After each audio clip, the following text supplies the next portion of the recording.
The silent inheritance. The text message arrived at 3:17 a.m. on a Tuesday.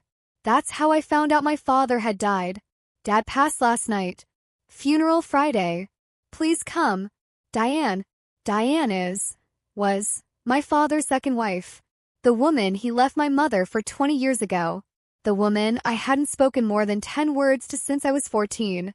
Yet somehow, she was the one informing me that the man who'd walked out of my life was now permanently gone from it. I stared at my phone's blue light in the darkness of my apartment, waiting for some emotion to hit me. Grief, anger, relief. Nothing came. Just a hollow space where feelings should be, like a tooth newly pulled. Who's texting you at this hour? My girlfriend Mia mumbled from her side of the bed, her voice thick with sleep. No one important, I said, placing my phone face down on the nightstand. Go back to sleep. But sleep wouldn't come for me that night. Instead, I lay awake thinking about the last time I'd seen my father. 5 years ago at my grandmother's funeral. He'd aged considerably since the last time before that. His once jet black hair, now fully gray. His tall frame slightly stooped. We'd exchanged awkward pleasantries, careful to avoid any topic deeper than the unseasonably warm weather. He'd mentioned something about his business doing well, and I'd nodded politely, not bothering to tell him I'd just been promoted to senior editor at the magazine where I worked. Why would I? He hadn't earned the right to celebrate my accomplishments. When we parted, he'd squeezed my shoulder and said, "We should grab lunch sometime, Ellie. Catch up properly."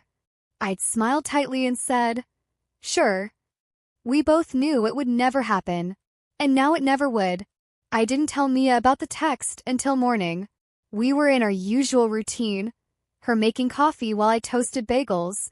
When I casually mentioned that my father had died, her hand froze midway through pouring water into the coffee maker. What? When? How are you feeling about it? I shrugged, focusing intently on spreading cream cheese. Last night, apparently, and I don't know how I feel. Nothing, maybe. Mia set down the coffee pot and crossed the kitchen to wrap her arms around me from behind. At 5 feet 3 inches, she had to reach up to rest her chin on my shoulder. It's okay to feel nothing, or everything, or anything in between. Thanks, Dr. Phil, I said, but I leaned back into her embrace, grateful for the warmth. Are you going to the funeral? That was the question I'd been asking myself all night. I don't know. Probably not. What's the point? Closure, maybe? Mia suggested. I snorted. You need an open door before you can have closure. My dad and I never had that. Mia turned me around to face her, her brown eyes serious. Maybe this is your last chance to open that door then, even if just to close it properly. I hate it when she makes sense. The flight to Minnesota was turbulent, matching my mood. I hadn't been back to my hometown in 3 years, not since Mom relocated to Arizona for her health. The familiar landscape of Minneapolis-St. Paul looked alien through the airplane window, the sprawl of buildings and highways seeming both smaller and larger than I remembered. Mom had offered to fly up for moral support, but I'd declined. She and Dad had managed to reach a civil détente over the years, mainly for my benefit. But I knew attending her ex-husband's funeral would be uncomfortable for her. Besides, I was 34 years old. I could handle this on my own. Or so I told myself as I retrieved my rental car and punched my father's address into the GPS. The house where he'd lived with Diane was in Edina, an upscale suburb that had always felt worlds away from the modest St. Paul neighborhood where I'd grown up. I'd only been to their house a handful of times, usually for stilted holiday dinners in my teens before I put my foot down and refused to continue the charade of happy blended family. The GPS directed me through winding streets lined with large homes set back from the road behind manicured lawns. Spring was just beginning to touch Minnesota, the first crocuses pushing through the soil in carefully tended flower beds. Dad's house, I could never bring myself to think of it as Diane's too, was a sprawling Tudor-style home with a 3-car garage and a circular driveway already filled with cars. I parked on the street and sat for a moment, gathering my courage. You can do this, I muttered to myself, One day. That's all. As I approached the front door, it swung open before I could knock. A young woman with blonde hair pulled back in a neat ponytail stood there. Her eyes red-rimmed, but her makeup perfect. "You must be Eleanor," she said with a smile that seemed genuine. "I'm Jessica, Diane's daughter. We met once at your grandmother's funeral, but I doubt you remember." I didn't remember her at all, but I nodded anyway. "Thanks for having me. I'm sorry for your loss." The words felt wooden in my mouth. Jessica's smile faltered slightly. "Thank you. He was a wonderful stepfather. Please come in. Mom's in the living room with everyone." I followed her into a spacious foyer with high ceilings and a chandelier that probably cost more than my monthly rent. The house smelled of lilies and coffee, and something baking, banana bread maybe. The sounds of murmured conversations and occasional subdued laughter drifted from deeper in the house. "Can I get you anything?" Jessica asked. "Coffee? Water? Something stronger?" "Coffee would be great, thanks." She pointed toward a doorway to the right. "The living room's through there. I'll bring you a cup." I steeled myself and walked into a room filled with people, some sitting on sofas and armchairs, others standing in small clusters. My eyes immediately found Diane, perched on the edge of an armchair, nodding as an older woman spoke to her in hushed tones. She looked immaculate in a black dress, her auburn hair, now streaked with gray, swept into an elegant updo. At 62, she was still beautiful in that carefully maintained way of wealthy suburban women. She glanced up, caught my eye, and excused herself from her conversation. As she crossed the room toward me, I noticed she'd lost weight since I'd last seen her. Her cheekbones were more pronounced, giving her an almost gaunt appearance despite her perfect makeup. "Eleanor," she said, taking my hands in hers. Her skin felt paper-thin. "Thank you for coming. Your father would have been so pleased." I doubted that very much, but I squeezed her hands gently. "I'm sorry for your loss, Diane." "Thank you, dear." She released my hands and gestured around the room. So many people wanted to pay their respects. Richard was very loved. I nodded, unsure what to say. My father had been many things: successful businessman, enthusiastic golfer, occasional philanthropist. But in my experience, being loved hadn't been high on his list of priorities. Diane seemed to sense my discomfort. "There's someone you should meet," she said, placing a hand on my back to guide me across the room. "Richard's lawyer, Mr. Abernathy. He's handling the will." A balding man in an expensive suit stood by the fireplace, nursing a tumbler of amber liquid that definitely wasn't coffee. "Thomas," Diane called softly. "This is Eleanor, Richard's daughter." The lawyer's eyebrows rose slightly as he set down his drink to shake my hand. "Ms. Warner, I've been hoping to speak with you. If you have a moment tomorrow before the funeral, there are some matters we should discuss." I frowned, glancing at Diane, who had suddenly become very interested in straightening a stack of cocktail napkins. "What matters?" "Regarding your father's estate," Mr. Abernathy said. "Perhaps we could meet at my office. 9 o'clock. I guess." He handed me a business card from his breast pocket. "Excellent. Now, if you'll excuse me, I need to speak with Richard's business partner." As he walked away, I turned to Diane. "Is there something I should know?" She patted my arm, her expression unreadable. "Thomas will explain everything tomorrow. Now, you should circulate a bit. There are many people here who've been asking about you." Before I could press her further, Jessica appeared with my coffee, and Diane drifted away to speak with another guest. I sipped the perfectly brewed coffee and surveyed the room, recognizing few faces. A man about my age caught my eye from across the room and began making his way toward me. With a jolt, I recognized him as Eric Patel, my father's godson and the son of his business partner. "Ellie Warner," he said, a smile lighting up his face. "It's been, 15 years?" "At least," I agreed, accepting his hug awkwardly. "Good to see you, Eric. How have you been?" "Can't complain. married with 2 kids and working for the family business. He gestured with his drink. The American dream, right? How about you? Still in New York? Still in New York, I confirmed. Working as an editor at Millennium magazine. Impressive. His smile seemed genuine. Your dad mentioned it when we had lunch a few months back. He was really proud. I nearly choked on my coffee. He was. Eric's expression turned puzzled. Of course. He always kept track of your career. Showed me your byline once. Said you were a better writer than anyone at The New Yorker. An uncomfortable heat crept up my neck. My father had never once mentioned being proud of me to my face. Not when I graduated with honors. Not when I landed my first journalism job. Not when I was promoted to editor. To hear he'd been bragging about me to others felt like a cruel joke. That's nice, I managed. I should probably say hello to some other people. It was good seeing you, Eric. I spent the next hour making small talk with strangers who seemed to know more about my life than they should. Each conversation adding to the disorienting feeling that I'd somehow wandered into an alternate universe where my father had been an entirely different person than the one I knew. By the time I made my excuses and escaped to my hotel room, my head was pounding. I kicked off my shoes and lay on the bed, staring at the ceiling. What the hell, Dad? I whispered to the empty room. Who even were you? I pulled out my phone and called Mia. Hey.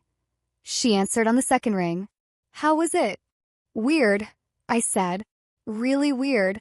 Apparently my father was some kind of proud, doting dad to everyone except, his actual daughter. Mia was quiet for a moment. People are complicated, Elle. Maybe he just didn't know how to show it to you. That's a cop-out and you know it, I said, more sharply than I intended. Sorry. It's just, I keep hearing about this man who kept photos of me on his desk and bragged about my articles and apparently talked about me all the time. And it's like, who is that? Because it sure as hell wasn't my father. I know, Mia said softly. It's not fair. And now his lawyer wants to meet with me tomorrow about the estate. I continued, making air quotes even though she couldn't see me. Which is bizarre because as far as I know, I was effectively disinherited years ago. Maybe he had a change of heart at the end. I laughed without humor. Deathbed redemption? Not his style. I sighed, suddenly exhausted. Anyway, how was your day? Tell me something normal. Mia obliged, filling me in on office gossip and her latest battle with our building super over the perpetually broken elevator. Her voice was a lifeline to my real life, the one that made sense, the one I'd built without my father's help or input. After we hung up, I lay in the darkness, trying to reconcile the father I knew, distant, judgmental, perpetually disappointed, with the man everyone at the gathering had described, generous, loving, proud. How could one person inhabit 2 such different realities? And why was I the only one who seemed to have experienced the former? The offices of Abernathy, Weiss and Mitchell occupied the 15th floor of a gleaming downtown Minneapolis tower. I arrived 10 minutes early, having barely slept, my mind racing with questions. The receptionist, a young man with impeccable posture, escorted me to a conference room with floor-to-ceiling windows overlooking the city. Mr. Abernathy will be with you shortly, he said. Can I get you anything? Coffee? Water? Coffee, please, I said, wondering if I was going to be offered beverages everywhere I went for the duration of this trip. I was halfway through the cup when Thomas Abernathy entered, carrying a leather portfolio. He nodded in greeting and took a seat across from me. Thank you for coming, Ms. Warner, he said, opening his portfolio. I know this is a difficult time. Let's skip the platitudes, I said, setting down my cup. Why am I here? If he was offended by my directness, he didn't show it. Very well. I've been your father's attorney for over 30 years, and I'm the executor of his will. Before we get to the specifics, there's something he wanted you to have immediately. He reached into his portfolio and withdrew an envelope with my name written on it in my father's precise handwriting. I stared at it, making no move to take it. A letter? Yes. He instructed me to give this to you first, before discussing any other aspects of his estate. Reluctantly, I took the envelope. It felt substantial, several pages at least. Should I? I gestured vaguely. That's entirely up to you, Abernathy said. You can read it now, or later in private, but I will say that understanding its contents may help contextualize the rest of what I have to tell you. Curiosity won out. I broke the seal and pulled out several sheets of heavy stationery covered in my father's distinctive handwriting. The letter was dated 6 months earlier. Eleanor, if you're reading this, I've run out of time to say these things to your face, which is fitting given my track record of failures where you're concerned. I never was good at difficult conversations, something you no doubt learned early and well. I've spent decades convincing myself I did the right thing by keeping my distance after the divorce, that a clean break was kinder than the messiness of joint custody and weekend visits, that you were better off without the constant reminder of my new life. I told myself it was selfless, when in truth it was the opposite, pure cowardice. The truth, which has taken me far too long to admit even to myself, is that I was terrified of being the father you deserved. I convinced myself that financial support was enough, that making sure you and your mother were provided for absolved me of the harder work of actual parenting. I was wrong. You grew into an extraordinary person without my guidance, and part of me has always wondered if that was because of my absence rather than despite it. Your strength, your intelligence, your unwavering moral compass. These are qualities I've always admired from afar, even as I recognize they were traits that would make you justifiably unwilling to forgive my absence. I've followed your career with immense pride.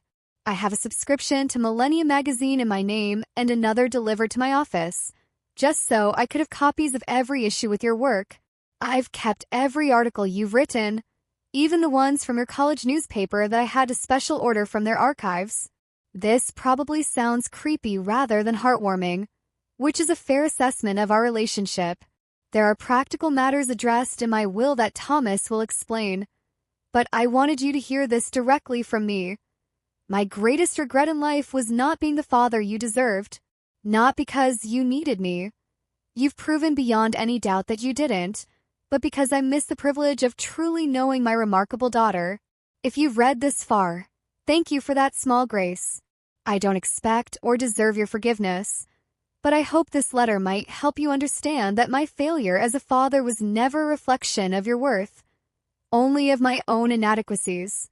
With love and profound regret, Dad. I stared at the signature. Dad. Not Richard, not father. Dad. A word I hadn't used in reference to him since I was 14 years old. Ms. Warner. Abernathy's voice seemed to come from very far away. Are you all right? I folded the letter carefully and returned it to the envelope. I'm fine, I said, my voice steadier than I expected. Please continue. He nodded, pulling several documents from his portfolio. As I'm sure you're aware, your father was quite successful financially. What you may not know is that over the past 20 years, he established a trust in your name. A trust? I echoed, still distracted by the letter. Yes. Initially, it was funded with a modest sum, but your father made regular contributions, particularly after significant events in your life. Your college graduation, your first job, your promotion to editor. I frowned. How would he have known about those things? Abernathy looked uncomfortable for the first time. I believe he had someone keep him informed of major developments in your life. He had me investigated. The thought was both disturbing and strangely touching. Not in an intrusive way, Abernathy hastened to add. More, keeping track of your publicly available accomplishments. Right. I wasn't sure how to feel about that. So this trust? Yes. The current value is approximately $7 million. The number hung in the air between us. I laughed, certain I'd misheard. Excuse me. $7,412,000, to be precise, Abernathy said, sliding a statement across the table. As stipulated in your father's will, you now have full control over these funds. I stared at the statement, the numbers swimming before my eyes. This makes no sense. My father and I barely spoke for 20 years. Nevertheless, he was quite dedicated to ensuring your financial security, Abernathy said. There's more. Your father was the majority owner of Warner Patel Investments.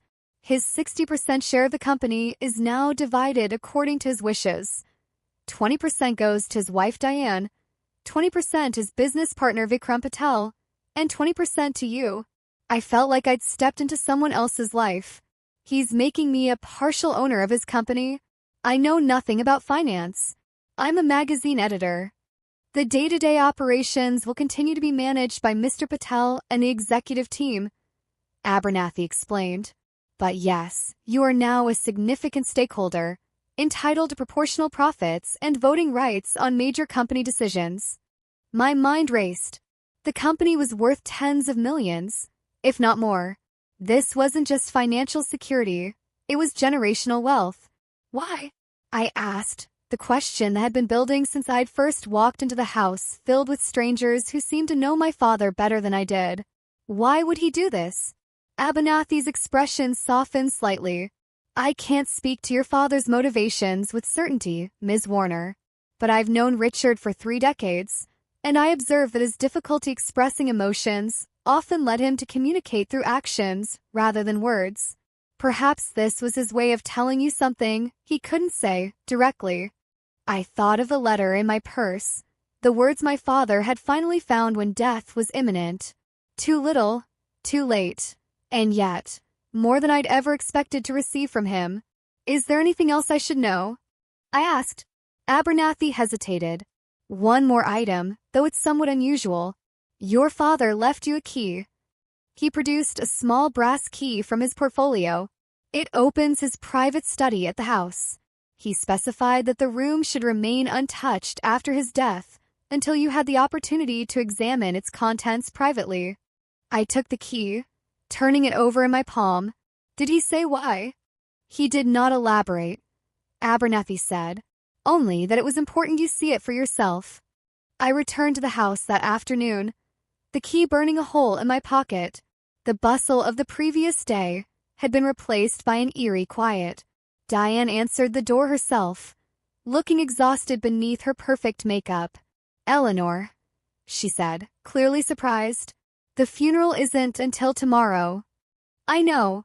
I hesitated, unsure how to explain my presence. Mr. Abernathy gave me this. I held up the key. He said it's to my father's study. Something flashed across Diane's face.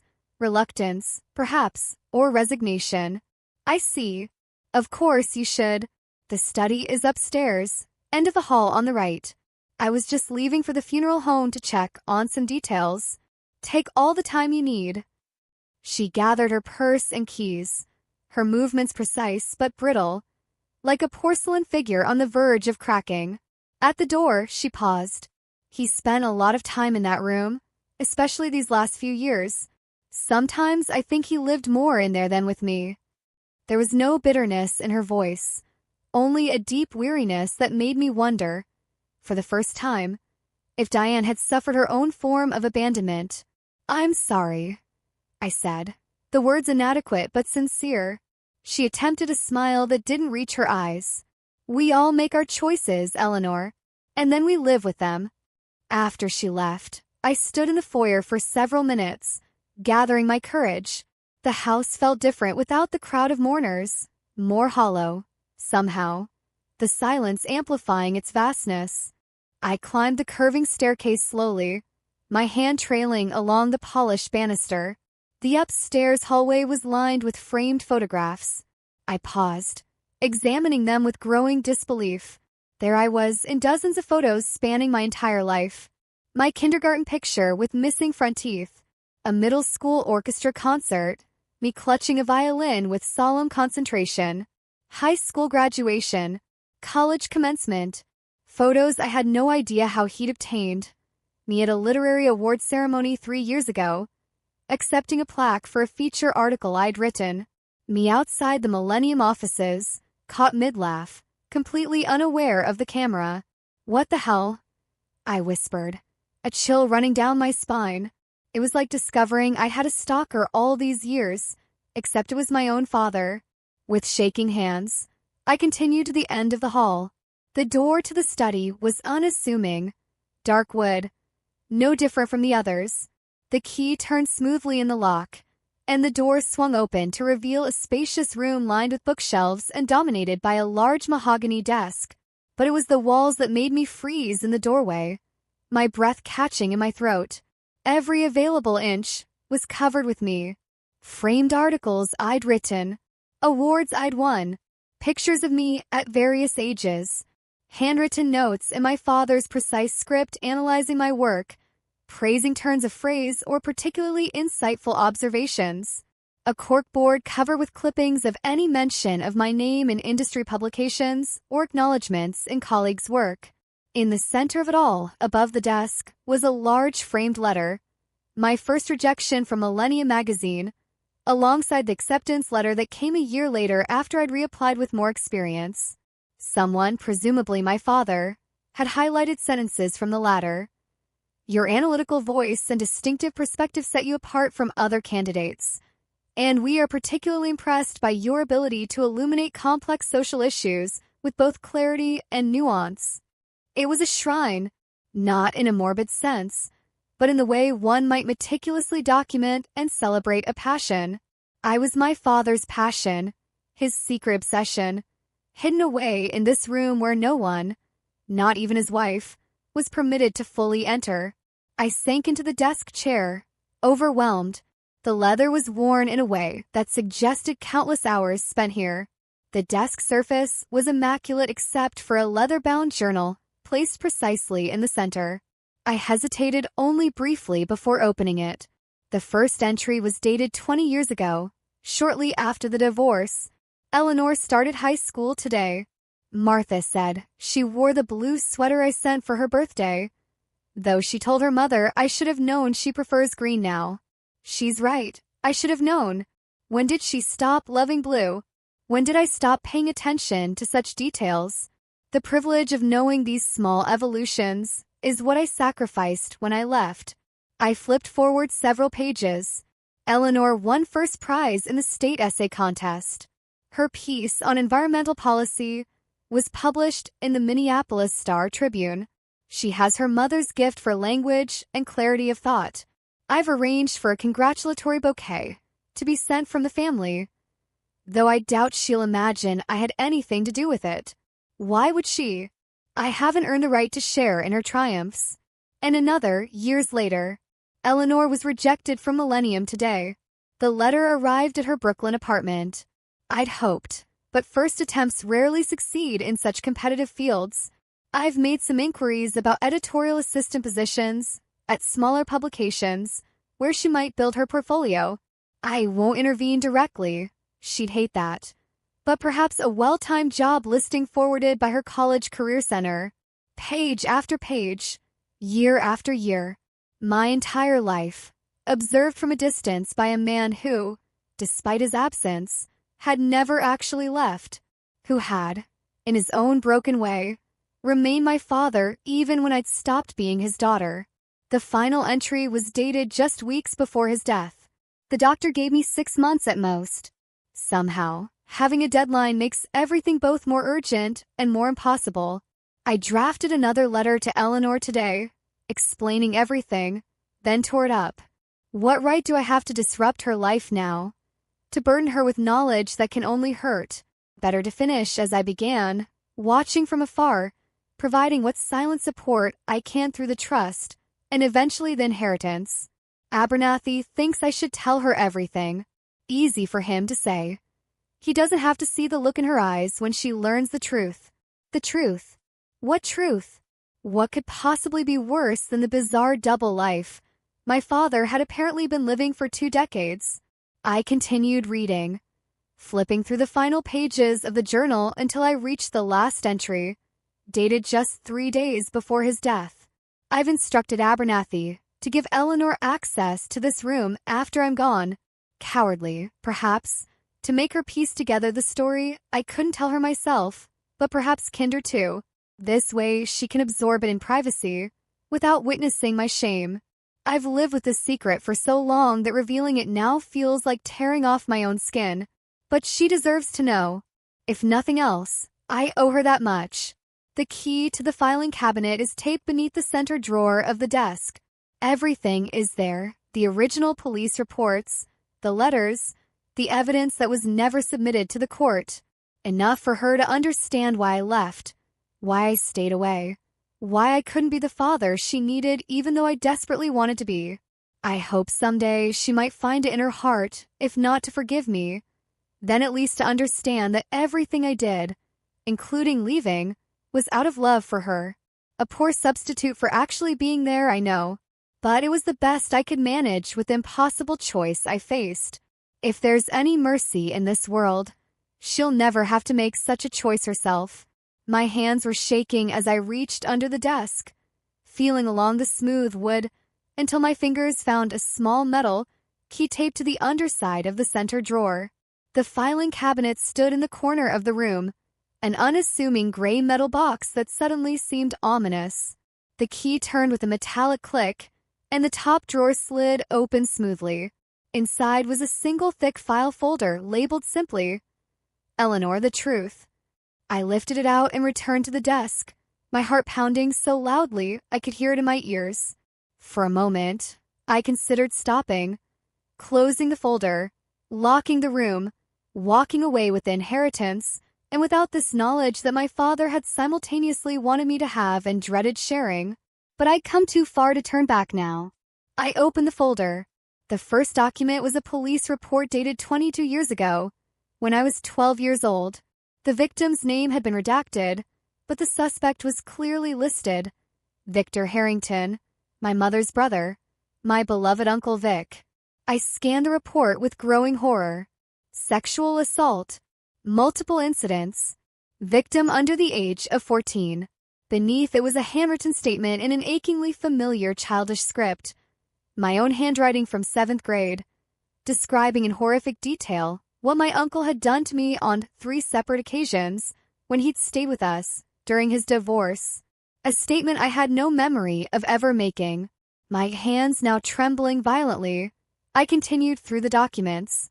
Medical reports confirming evidence of abuse, photographs of bruises, a psychiatric evaluation stating that the victim was suffering from acute traumatic stress and beginning to show signs of memory repression, a protective mechanism to shield the developing brain from unbearable trauma, and then a letter from the district attorney to my father, Mr. Warner.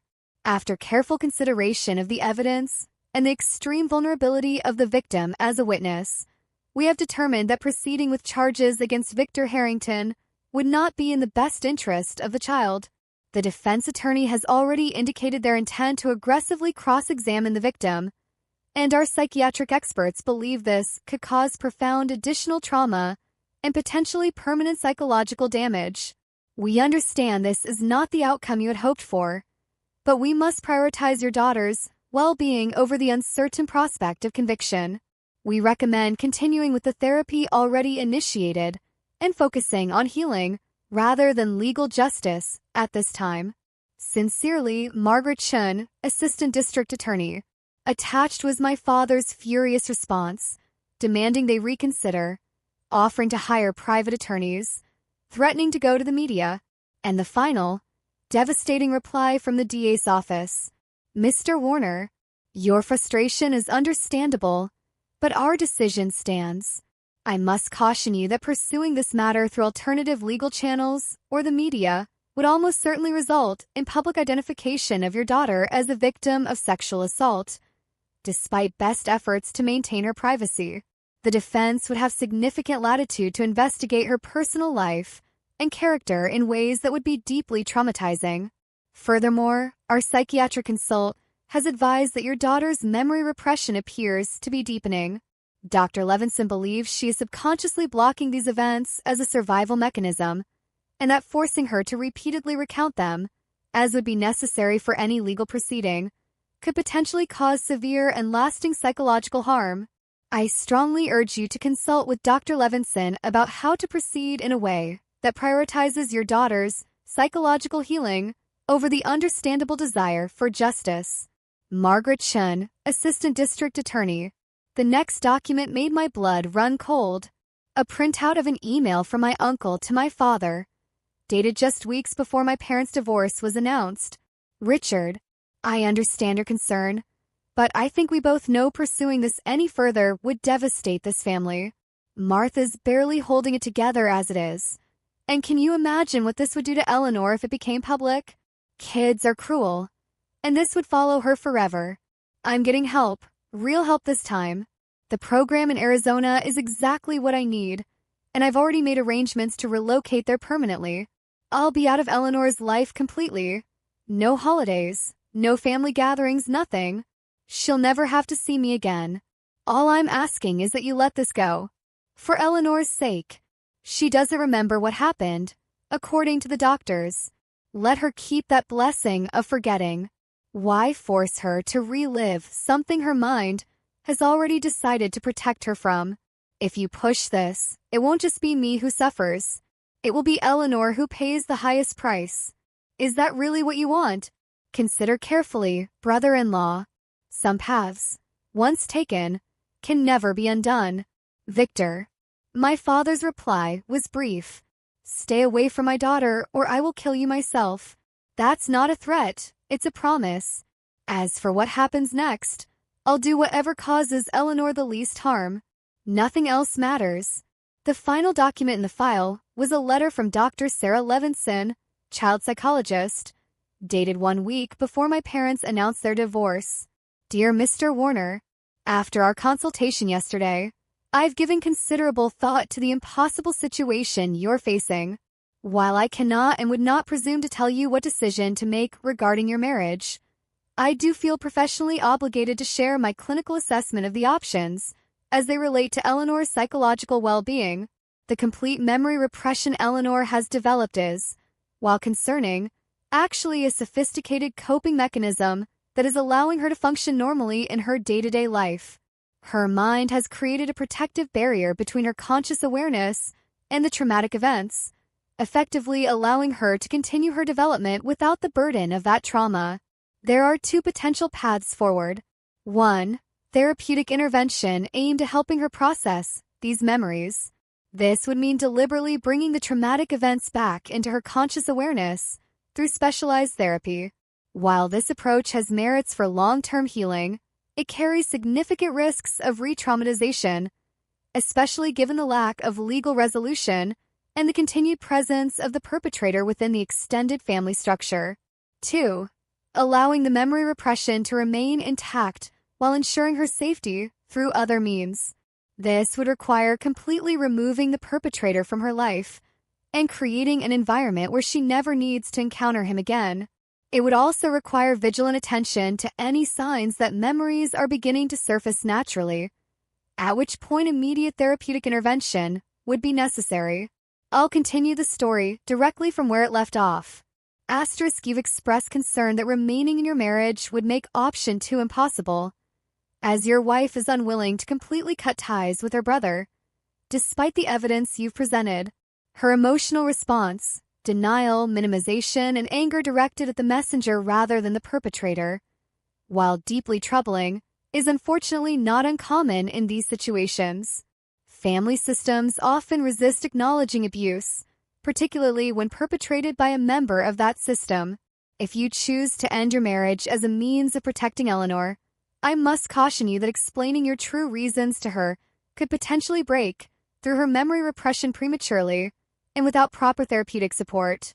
You would, in essence, be forced to choose between allowing her to believe you abandoned the family without cause, likely causing significant but manageable attachment issues, or risking a traumatic memory breakthrough that could have profound psychological consequences. There are no good options here, Mr. Warner. Only painful choices, made out of love. Whatever path you choose, I am available to provide ongoing support for Eleanor's mental health needs. With deepest sympathy, Dr. Sarah Levinson, PhD, Child and Adolescent Psychology *. I set the letter down with trembling hands, a strange buzzing filling my ears. The world around me seemed to waver, as if the solid foundation of my life my memories, my understanding of my own history, was suddenly revealed to be nothing but a mirage. Uncle Vic, my mother's charming, funny brother who'd visited a few times when I was in elementary and middle school. I had vague memories of him staying with us briefly during his divorce, bringing me books and taking me for ice cream. He'd moved to Arizona when I was 12, and I'd never seen him again. My mother had visited him occasionally, but he'd never returned to Minnesota. I'd always thought my father disliked him because he was irresponsible with money, always asking for loans. That's what Mom had said anyway. My stomach lurched, and I barely made it to the small bathroom attached to the study before I was violently ill. Afterward, I slumped against the cool tile wall, my mind racing. My father hadn't abandoned me. He'd left to protect me, making the only choice he felt he could, sacrificing his relationship with me to ensure I never had to face my uncle again, to ensure my mother couldn't facilitate family healing that would put me in harm's way. He'd chosen to be the villain in my story rather than force me to remember what had actually happened. And my mother. Had she really chosen her brother over my safety? Or had she, as Dr. Levinson suggested, been unable to accept the truth about her brother? Either way, the betrayal cut deep. I don't know how long I sat there on the bathroom floor, but eventually I dragged myself back to the desk.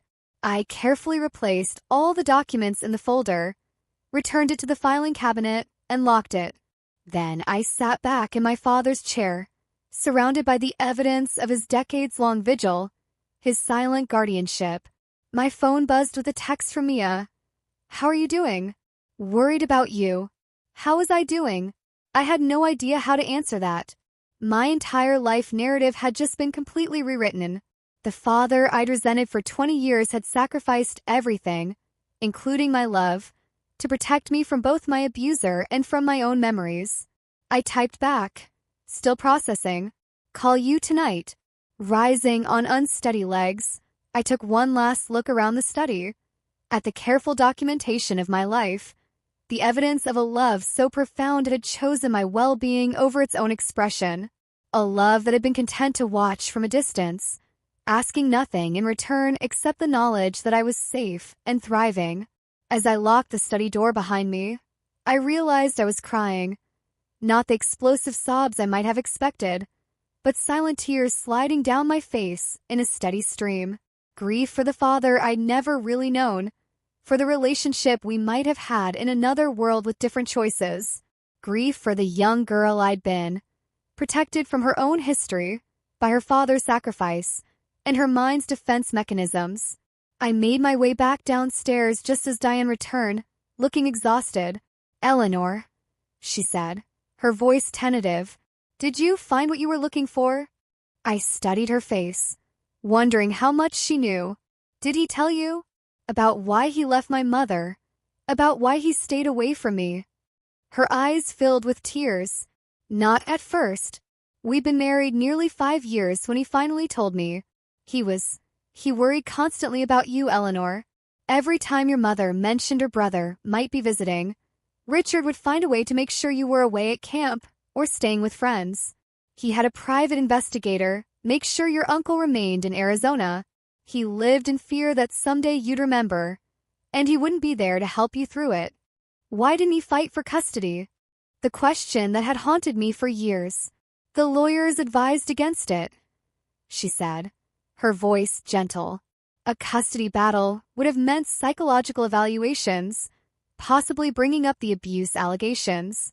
They told him the best thing for your mental health was stability with your mother and complete separation from your uncle, which he could ensure better from a distance than by fighting a legal battle that might trigger your memories before you were ready to handle them. I nodded, my throat too tight to speak. "He wanted to tell you the truth so many times," Diane continued, "especially after you were an adult. But the therapists he consulted warned that artificially triggering repressed memories could be devastating. They advised letting your mind reveal them naturally, if ever.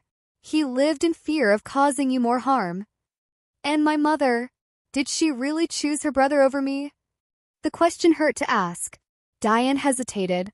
"Richard believed your mother was in denial, that she couldn't accept what her brother had done. In fairness to her, she never allowed him back in your home, even though she maintained contact. Your father felt it wasn't enough, that any contact was too much risk. She sighed. Perhaps they were both doing what they thought was best for you in their own ways. I wasn't ready to be so charitable toward my mother, but that was a reckoning for another day. The funeral is tomorrow, I said, suddenly remembering the reason I was in Minnesota in the first place. Yes, Diane replied, though perhaps it won't be quite what you expected now. No, it certainly wouldn't be. I would be burying a man I'd never really known. Not the father who'd abandoned me, but the father who'd sacrificed everything to protect me. I should go, I said. I need some time to process all of this. Diane nodded. Of course. But Eleanor, if I may, Richard loved you more than anything in this world. Every decision he made, right or wrong, came from that love. I nodded, unable to speak, and made my way to the door. As I reached for the handle, Diane called after me softly. There's one more thing. In the hospital, at the end, your name was the last word he spoke. The cemetery was peaceful, morning sunlight filtering through the trees as the minister spoke of a man he clearly hadn't known well, offering generic platitudes about a dedicated businessman and loving husband and father. I sat in the front row beside Diane, acutely aware of the curious glances from the gathered mourners, colleagues and friends who knew the story of Richard Warner's estranged daughter suddenly included in his will. I wondered what rumors circulated among them, what theories they had about the mysterious inheritance. None of them could possibly guess the truth. My phone buzzed in my purse, a text from my mother. Thinking of you today. Call me after if you want to talk. I put the phone away, without responding. That conversation would happen, but not today. Today was for my father. When the service concluded and the mourners began dispersing toward their cars, I remained seated, staring at the polished mahogany coffin that would soon be lowered into the ground. Would you like a moment alone? Diane asked softly. I nodded, grateful for her perception. After everyone had moved to a respectful distance, I approached the coffin and placed my hand on its smooth surface. I didn't know you, I said quietly. And you didn't really know me. Not the way a father should know his daughter. But I understand now. I understand, Dad. The word fell foreign in my mouth, yet somehow right. He had been my dad, in the most fundamental way, protecting me at any cost, even the cost of our relationship. I don't know what happens now, I continued. I don't know if these memories will eventually surface, or what I'll do if they do. But I know this, the trust you built, the company's shares, they're not just money to me. They're proof that you never actually left, not completely. You were watching over me all along. I took a deep breath, feeling a strange sense of peace despite the turmoil of emotions. I forgive you, I whispered, for the only thing you actually needed forgiveness for. Not finding another way, not fighting harder to stay in my life. Everything else, there's nothing to forgive. You did the best you could with an impossible choice. I placed the white rose I'd been holding atop the coffin. Goodbye, Dad. 6 months later, I stood in the doorway of what had once been my father's study, now transformed. The shrine-like quality was gone.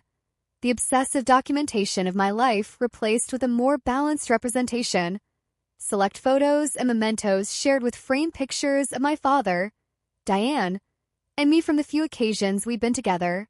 The room had become a bridge rather than a memorial, connecting the past to the present and, perhaps, the future. Are you sure about this? Mia asked, coming to stand beside me.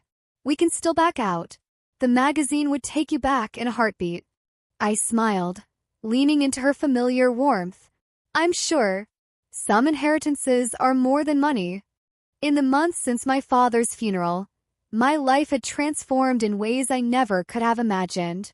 I'd resigned from Millennium to focus on establishing a foundation in my father's name, the Warner Foundation for Child Protection, dedicated to supporting therapeutic services for children who had experienced abuse.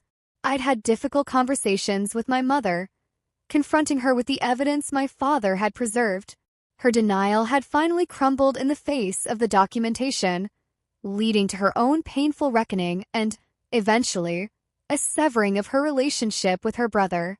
We were working on rebuilding our relationship, though trust came slowly. I'd begun therapy with a specialist in repressed trauma, not to force the memories to surface, but to prepare myself should they ever return naturally. The foundation work occasionally triggered anxiety and unexplained panic attacks, suggesting my mind was perhaps beginning to probe at the edges of those locked memories. But I was facing that possibility with professional support and Mia's unwavering presence. The first grant recipients will be announced next week, I told Mia, turning away from the study.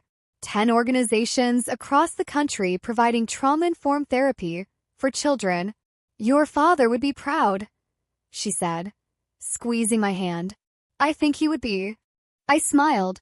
It's strange, I spent so many years angry at him for his absence, never knowing he was present in all the ways that truly mattered. His was a silent inheritance, but in the end, perhaps the most valuable one he could have given me. We walked downstairs to where Diane was waiting with tea. She visited New York regularly now, slowly building the relationship with me that my father had always hoped would someday be possible. None of us could change the past. Not the abuse I couldn't remember, not my father's impossible choice, not the 20 years of estrangement. But we were creating something new from the ashes of those old sorrows, transforming my father's silent guardianship into a vocal advocacy that might spare other children similar pain. It wasn't the life I'd imagined 6 months ago, but it was the one my father had made possible through his final gift. Not the money or the shares, but the truth. The knowledge that even in absence, love can be profound and enduring, that some inheritances are passed along not in what is said, but in what is done, not in presence, but in sacrifice. The silent inheritance that, in the end, spoke volumes. The end. Don't forget to like, comment, and subscribe for more incredible content.